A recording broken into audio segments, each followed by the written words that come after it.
broadcast network, AfterBuzz TV. Over 20 million weekly downloads in over 150 countries, and your number one source for after-show entertainment.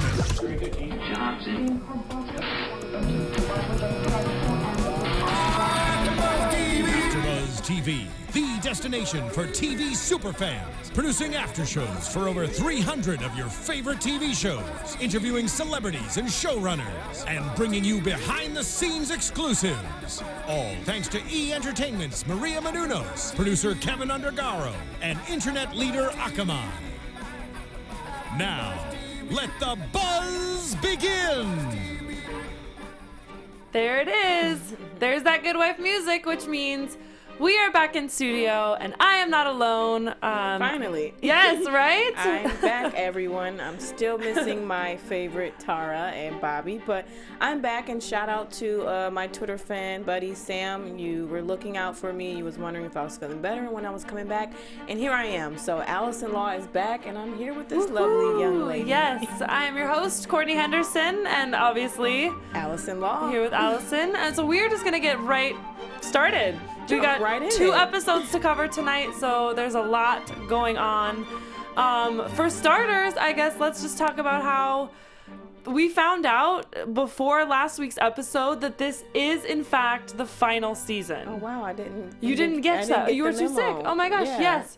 So it was announced during the Super Bowl that this would be the final season. Are you kidding me? So we how have many more episodes? 9, so now we have 7. Oh, my God. Right? Wow. Maybe that makes some of what's happened make a little more sense. Like, they are wrapping stuff up. I'm kind of upset about that, but okay. So I think that they've known that it was going to be the last season for a little while because of the way these last 2 episodes were going. It's been rumors forever. I think me, Bobby, and Tara, we all thought it was coming to an end anyway. Well, and I remember somebody telling me that they thought that this show was, like, from the beginning it was written or, like... Yeah, it was Bobby. He was going into some, I don't know, it was meant to be, that, like, the Kings meant it to be a 7-season show. So anyways, whether that's true or not, it's definitely the last season. So let's get started. We are here to cover The Good Wife, episodes 14 and 15.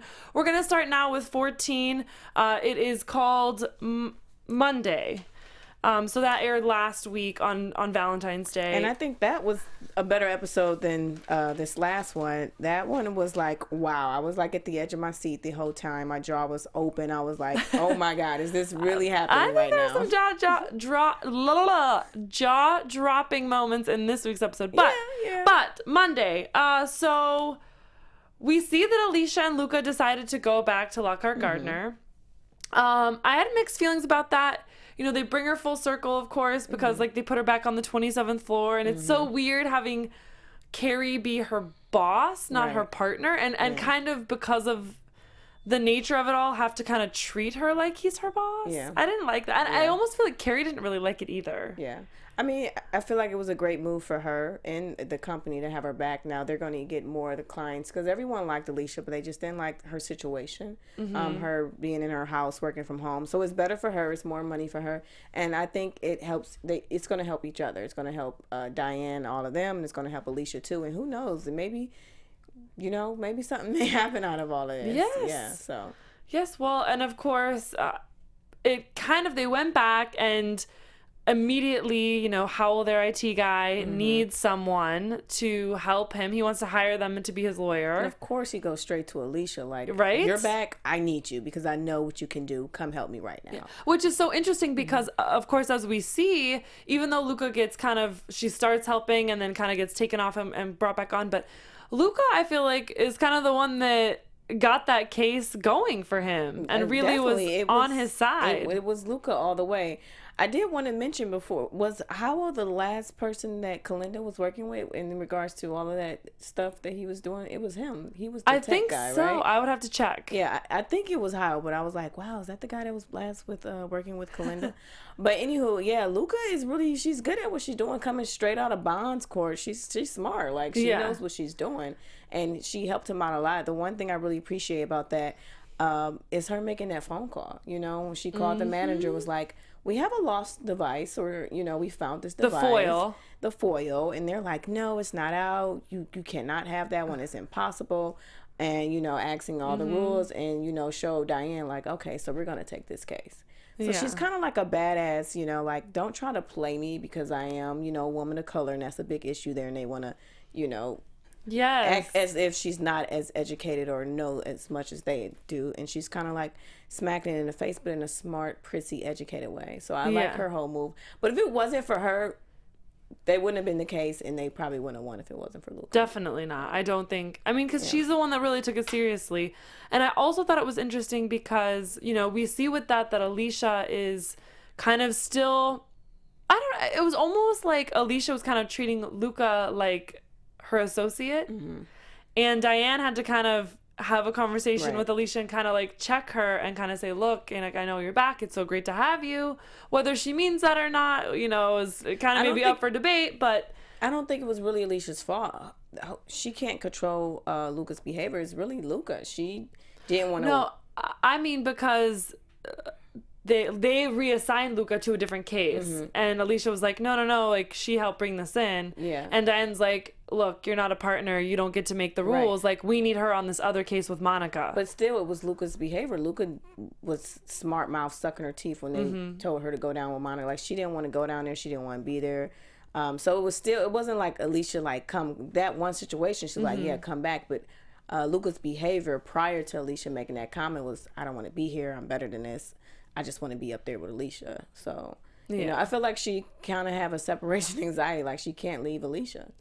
And I mean, in a weird way, you know, well, she says in tonight's episode, you know, I thought that Bond Court was the jungle, but man, I don't know how to like navigate this. And you kind of see that in that first episode. And even Alicia, I mean, her broken chair in her office and like we said, being on that 27th floor again instead of up with, you know, Carrie and the partners. And also, you know, so Chumhum comes in and we have this whole TAPS unit, which, I mean, I don't know if that's a real thing, you know, and I'm not educated enough on the matter if it is to really know if that's, I don't know. In the episode, it really did seem like Chumhum was completely hiding behind this, force. I definitely think it was a marketing fake type of thing. You know, no one coming out.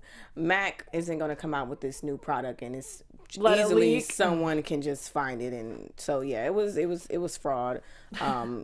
It was a huge marketing case, and I like the twist at the end. I like how they twisted and said he was a journalist. I'm like, oh, wow, okay, that was very smart. I wasn't seeing that. I didn't see that one coming. So. You know. Yeah. And probably my favorite part of this episode, because I mean, I love Chumhum. I love, you know, all of the different things that have come in, but of course he wasn't the most likable guy in this case. And we see Alicia and the firm kind of go at it because Alicia wants to take the case. They're saying, you know, he could sell this thing for like $100,000, and then it goes up, of course. And they don't want to, Diane and Carrie don't want to deal with the whole, what's the word? Like the conflict of interest, you know, so like, we're going to drop the case. And Carrie emails her. He can't walk down one floor. Are you kidding me? Really. You know, but you know, it's like, it's Alicia. Come on, Carrie, like do her the favor. Don't just like send her. Anyway, that was one of those things where I was just like, dude, like she's actually your equal, even though maybe her name isn't on the door. Maybe she's not officially a partner of any kind. But once upon a time, he wanted to have a firm with her. So. Yeah, and they built one for a while. I mean, so it's just one of those where it's like, come on, like, you know, this is Alicia. This isn't just your ordinary, you know, associate. I mean, and we see that quick scene with them talking, and Diane, I think it was all the name partners, talking to like the new associates, saying, you know, we had Carrie, and it was really Carrie and Alicia track in like 6 years or 7 years to name partner, and it was kind of like the unheard of. They left her out. She's the real founder. Of the organization. So, you know, and that's the other thing, you know, Diane lost her firm. Lee never had a firm. Like, their firm that they're named partners of is actually Alicia and Carrie's firm. But, I mean, I think eventually Alicia may make a smart comment and put that out on the table, like, look here, and say actually all of that in another type of way, because Diane need a rude awakening. She thinks she's just, you know, she's good at what she do, but she just thinks she's this hotshot, this tough ass, and like, why are you talking to me like that? So Alicia's being nice right now. She's playing the game, and I noticed like, yeah, you know, anything wrong? She is playing the game. But I mean, Alicia's been a badass lately, so she's gonna switch the scene and be like, hold up, you need to come correct real quick. And let me bring you back down to life, and let me just tell you how it all started. And then Diane gonna sit there and look stupid. So it's, you know, she's just playing the game right now. So my favorite part of this episode was actually watching Marissa, Eli's daughter. And I don't know why, but there's just something I love about her character. And I really hope to see her, you know, on a new show or on something, you know, soon after this. Like, I hope, you know, pilot seasons right now. Like, I hope she's getting some new show right now, because I really love her. And I love that they incorporated her so much into this final season. And even last season, you know, with Alicia and her campaign, etc. So, but, you know, she's working at this, like, juice place now. And it just seems so bizarre, because we've seen what she can do. And she gets asked out on this date, right? And I love the whole interaction, and how as soon as, I don't remember the specific thing that he asked her, maybe you remember, but it's when she's like, and she goes and like records, you know, and she just can tell, like, she's Eli's daughter. She's little like, Eli. That's it. She's just Eli's smart. daughter, you know. She's very wise. She's very wise for her age. She's very mature for her age. But I like the fact that we're going into the next episode. So I like the fact that he really was like, wow, I see myself in you. And that just made him proud. It was like now a proud I know why moment. we have kids, you know, why people have kids. It was a very proud moment. And I loved that because I think it was the first time that he really took her seriously for like what she's capable of, you know, in a positive way, because she zeroed in on him, and she knew, as charming and as maybe good at pretending to be interested in her, and, you know, all of those things that led him to going and asking her out. You know, and she played along, and she didn't like call him out on the spot. Like you're saying, she's mature, because I feel like in other cases somebody else might just like straight up to his face be like, what do you want? Who are you here? Like, you know, you're not asking me this stuff because you don't like me, you know. But she didn't blow her cover. She got it on. She got evidence. She played her role. She knew right away what she was doing, and she just went along with it, which helped them out. Yes. So yeah. So because of that, then we see, of course, that Eli starts freaking out. He's wanting to know, and I don't remember exactly how they put two and two together, but they figure out that he's an FBI agent, because she didn't know, you know, she just knew his name, and, you know, and I mean, Eli saw the photo or something. She knew something. She felt like, this guy really doesn't want to take me out, so she knew something was up. So she tells her dad. He couldn't be prouder.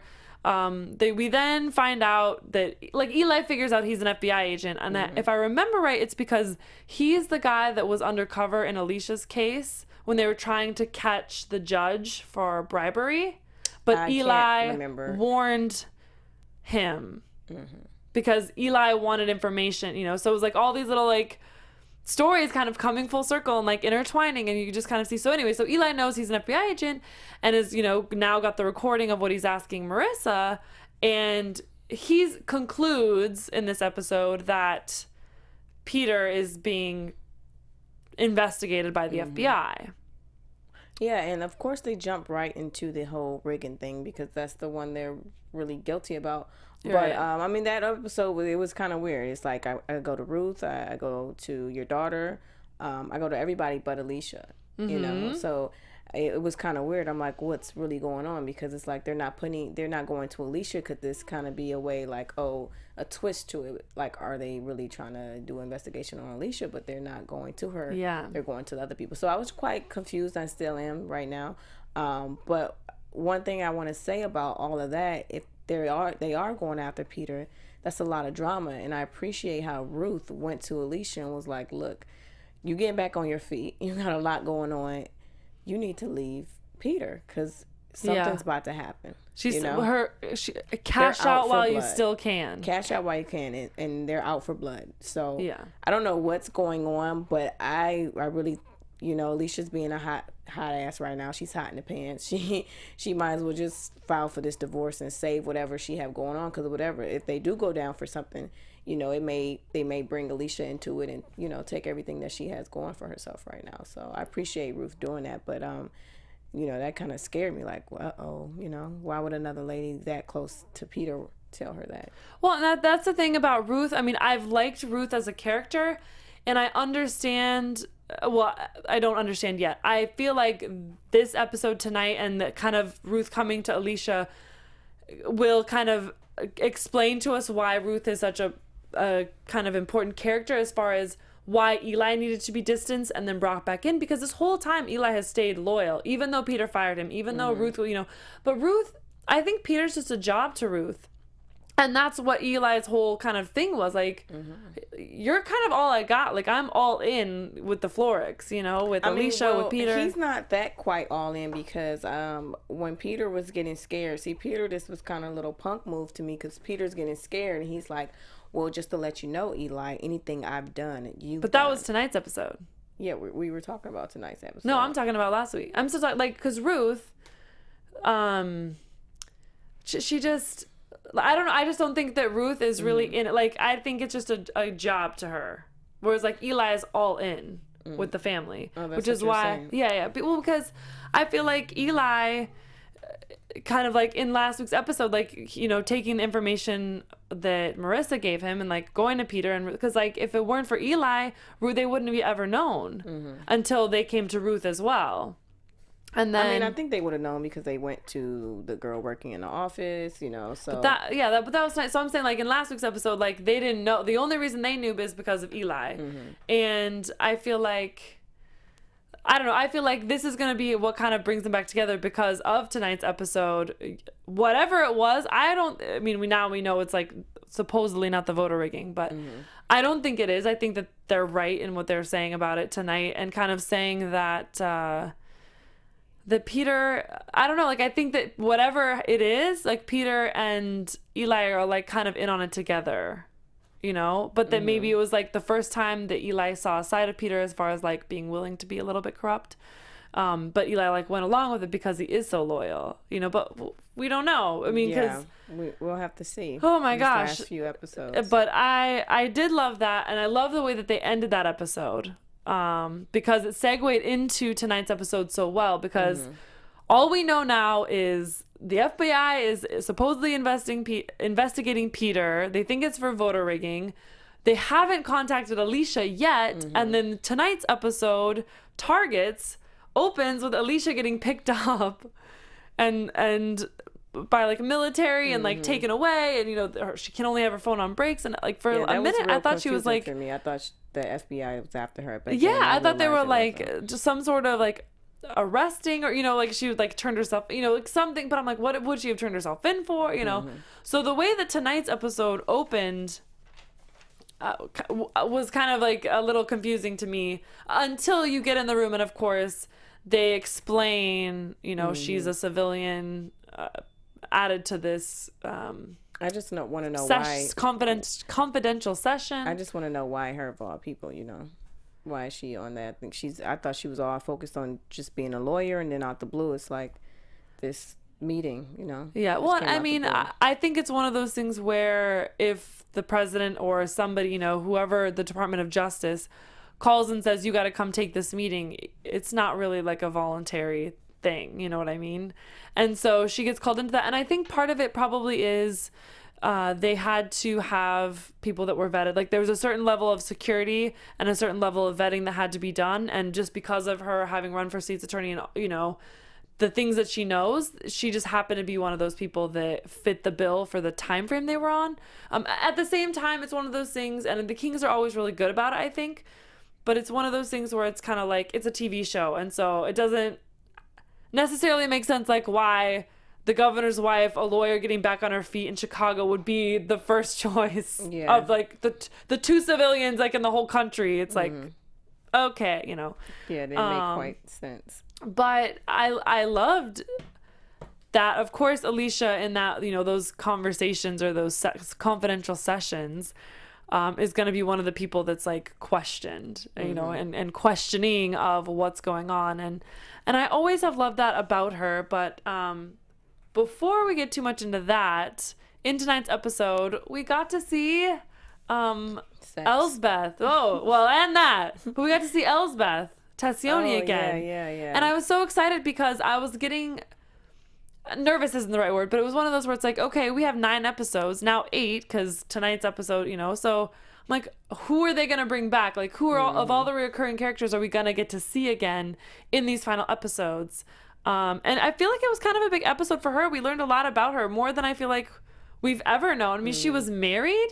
Her husband's like or ex-husband is like as weird as she is. Yeah, they have some weird issues going on. Yeah, so that was just like, it was one of those things where I'm like, I mean, the other guy, I can't remember his name now, who worked in Washington and dated her. His name started with a P, but it's gonna drive me crazy. But anyway, but he was weird too. But her ex-husband, just, I don't know, like, they're like that equal kind of weird quirkiness. Yeah, it seems to me that they should still be together, because, right? I kind of thought the like same the thing. love was still there. Yeah, so that was a weird couple there. But I just want to get into the scene I've been wanting to talk about, because since I've been talking about Jason came into the picture, I've been waiting for this night to happen, and I've been, wishing and praying about it. They finally hit it off, and in the last episode, it was leading up to it. We knew it was going to happen this episode, but I hoped. I knew. I just knew from the previews. It's like, you're not going to give me that teaser and something doesn't happen. Yeah, okay. But I just didn't know it was going to happen the similar kind of way it happened with Will.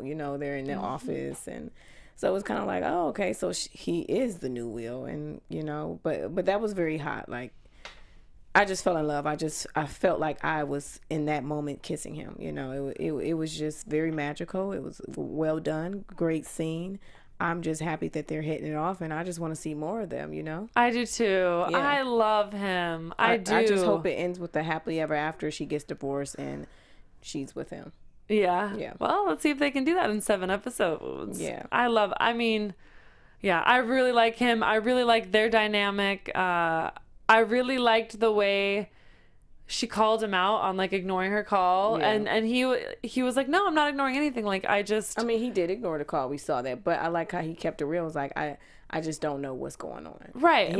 That was his way of saying, I don't want my feelings hurt. But he didn't really want to say that because he's a tough ass. But that was his way of saying, I don't want my feelings hurt. And she's like, you like things simple? I'm going to tell you how simple it is. This is what I want. Let's get it. Yeah.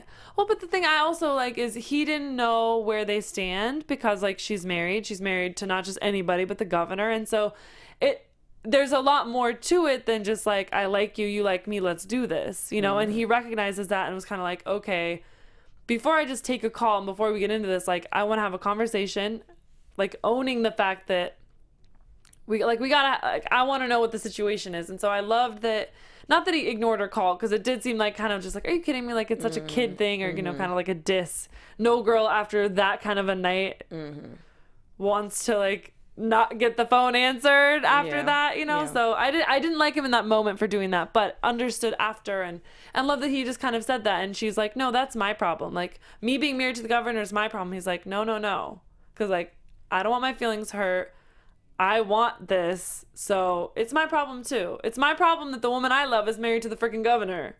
And they own it, and she just says it's going to be simple, and I don't think it's going to be simple at all. I don't think you can be married to anyone and start dating somebody else and have it be simple. I think everyone in the media already knows that they're married, but they're not really together. They don't even live together. They don't live together. He was there in the house noticing that they don't even live together. So, I mean, they have their outside relationship. They're just married for the media. So I'm pretty sure they can work around it. Or she's just going to divorce him and be with him. I think she is going to divorce him. I think this with him, I don't think she would have divorced him unless she had a reason. And I think Jason will be the reason. Because it's kind of like, you know what? It is my turn to have everything I want. And everything I want means separating myself from that and actually not just being married for the power, kind of for the status of it. And being okay with maybe not being a partner yet, and just kind of letting things happen. I hope, we'll see, of course, like how this plays out. But, so what else happens in this episode? We have the same old stuff. I feel like Carrie and David Lee aren't in all the photos in the beginning, and so they have Jason investigate, and I loved it actually. David calls them in, they investigate, to investigate if they're going to try to make this an all-women partnered firm, or what the play is going to be. Diane totally sees right through what David's doing, what David's having Jason do, And Jason just like flat out asks Alicia. Like, I love, there was no games. He was just like, hey, like, has Diane asked you? Everything they were doing was just total high school. But my whole thing, it does make sense. It seems a little fishy. It seems a little sneaky. And Diane always has something up her sleeve. So is she really trying to do the female run firm? Because why was all the pictures based on females? So that was, I mean, I would be paranoid too if I saw that too. And you never know, because you can't, like to say, you can't trust anyone there. So yeah, Diane just might have something up her sleeve. Yeah, and it'll be interesting to see, because I didn't feel like, I feel like they were making something out of nothing. I could be wrong, just because we haven't seen Alicia and Diane talk at all. You know, we haven't seen any of those conversations that would imply that they are trying to put an all women's firm together. I mean, she did call Alicia and leave a message like, we need to talk. So, you know. Oh, that's right. That's true. Okay, so what was that? So she's in all these confidential sessions, right? And she has like 4 or 5 voicemails. Every single voicemail is like 3 words. Yeah. I thought that was really interesting. I mean, lawyers don't talk that much, you know. They're about their business. Hey, we need to talk. So pick up the phone and but call it was me. just like every single one of them was just like a few words. I don't know. I talk a lot, so I can't imagine leaving a voicemail that's only like 2 words.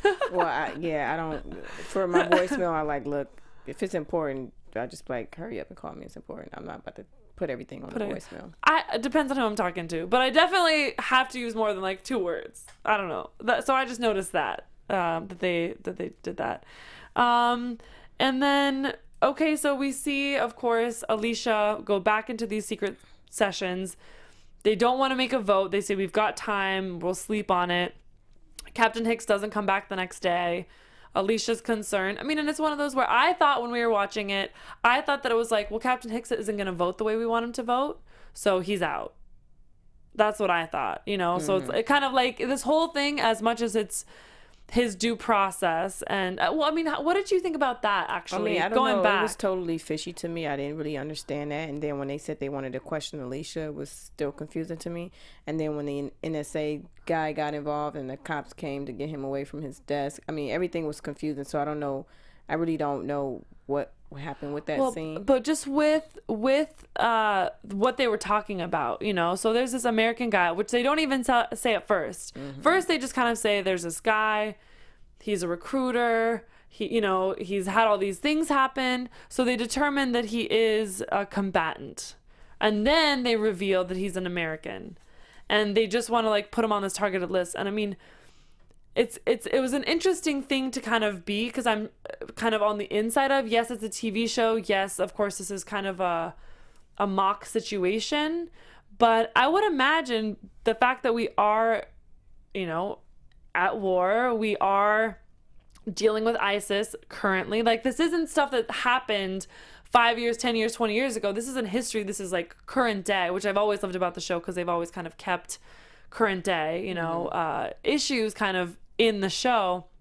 But I don't know, it made me think about kind of just the whole dynamic of, should this guy Lance, who we find out whose name is Lance Hopper, should he get brought into court and given full due process, or should they be able to in a room, because of the actions that he's already, you know, committed, or, you know, the recruiting he's done and the things that he's saying, like, should they be able to give him due process in this room where he really has no idea what's going on?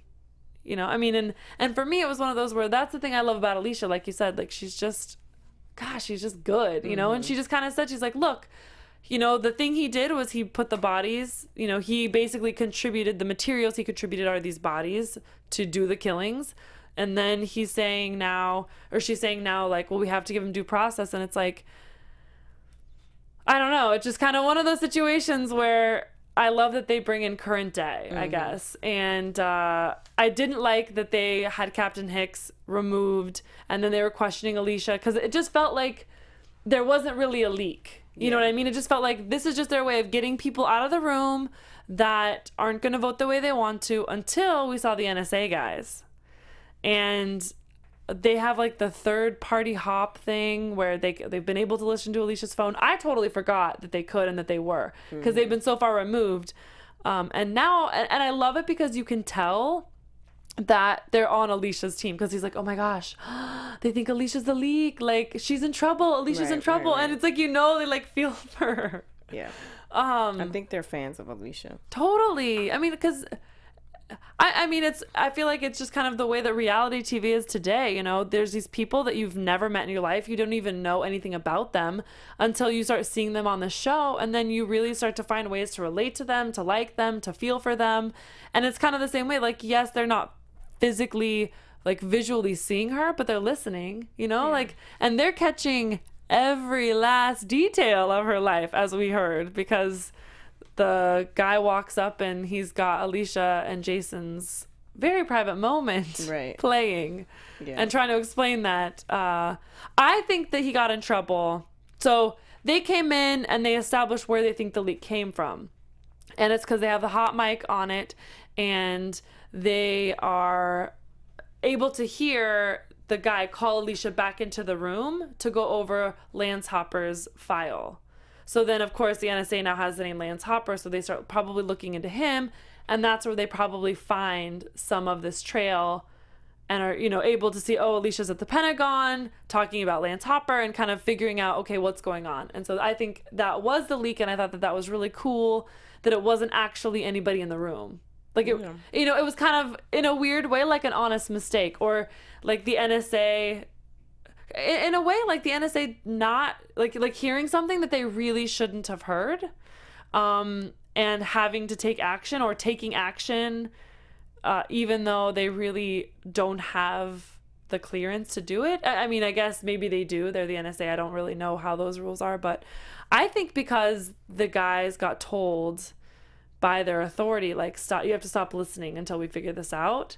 I think that guy that got pulled away at the end, I think he was still listening. Well, and that's why he got in trouble. What? Honestly, we won't know till next episode, but won't we just go into predictions then? Let's head into predictions right now. Yes. All right. Well, my prediction, I guess I'll start with that. There it is. Now, your AfterBuzz TV.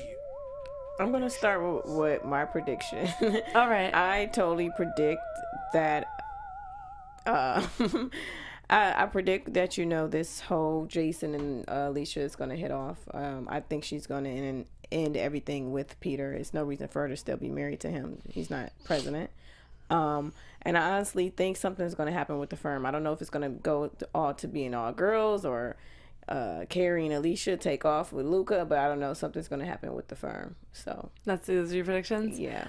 I think that, let's see, my goodness. Well, I definitely don't think we're going to get to see too much of Alicia and Jason. I mean, like, I don't think we're going to get to see, like, a marriage and a happily ever after, like, for sure. But I think and I hope that it's implied that, like, she's doing something for her now. And that I really do actually hope she leaves Peter and, like, moves on with her life and is, like, kind of okay just being a lawyer at a firm. I don't know what drama will happen with the firm, but I definitely think that when it comes to the NSA stuff, we have not seen the end of it. I think that Alicia will find out that they've been listening again, and I think that will kind of play into this whole FBI investigation thing. And as far as that goes, it'll be really interesting to see. I guess I predict that Peter probably, I mean, I feel like he's going to end up in jail, or maybe even, like, worse somehow. I don't know if there is worse than jail, but I feel, like, I don't know. I don't think they would kill him off. Mm-hmm. I don't think they would do that, because I don't think he's, like, a hated character. I still think that there's a lot of likable attributes in him, but I feel like he's kind of come to the end of his road, and definitely, if the show wasn't ending, I think he'd be written off this season. You know what I mean? Like, they would find a way. Like, he's not going to be too much of what comes next. Well, we won't know until next episode. Ooh. I'm so excited for next episode. I can't wait to see what's going to happen. I know. I'm trying to just make sure. Oh, I have to say this. I love that Eli said, because we have the dog, of course, and the separation anxiety. I love that Eli was like, he's like, are you a cat person or a dog person? He's like, I'm a person. What's a person? Like, are you a dog person or a cat person? I'm a dog person. You're a dog person. Yeah. So a person is somebody who likes people most. Mm-hmm. You know what I mean? Yeah, like, we know Eli doesn't like people. No, Eli doesn't. Eli likes Eli. Yeah. And maybe Peter. just kind of always after that. So it'll be really interesting to kind of see, how this next episode plays out and how Lloyd Garber, the donor, and Peter are kind of attached, and if any way that goes back to Alicia, and if that has anything to do with this whole NSA thing. Like, I feel like all of that's going to come together as one big thing, but like Alison said, we won't know any of this until next week. I guess we'll leave you with that. I'm your host, Courtney Henderson. I can be found on Instagram and Twitter at COUHEN. Where can we find you? Everyone, I'm Alison Law. You guys know you can find me at that'saLaw.com or That's a Law Instagram or Twitter. Yes. Thank you so much for watching. From executive producers Maria Menounos, Kevin Undergaro, Phil Svitek, and the entire AfterBuzz TV staff, we would like to thank you for listening to the AfterBuzz TV network. To watch or listen to other after shows and post comments or questions, be sure to visit AfterBuzzTV.com. I'm Sir Richard Wentworth, and this has been a presentation of AfterBuzz TV. Buzz you later. The views expressed herein are those of the hosts only and do not necessarily reflect the views of AfterBuzz TV or its owners or principals.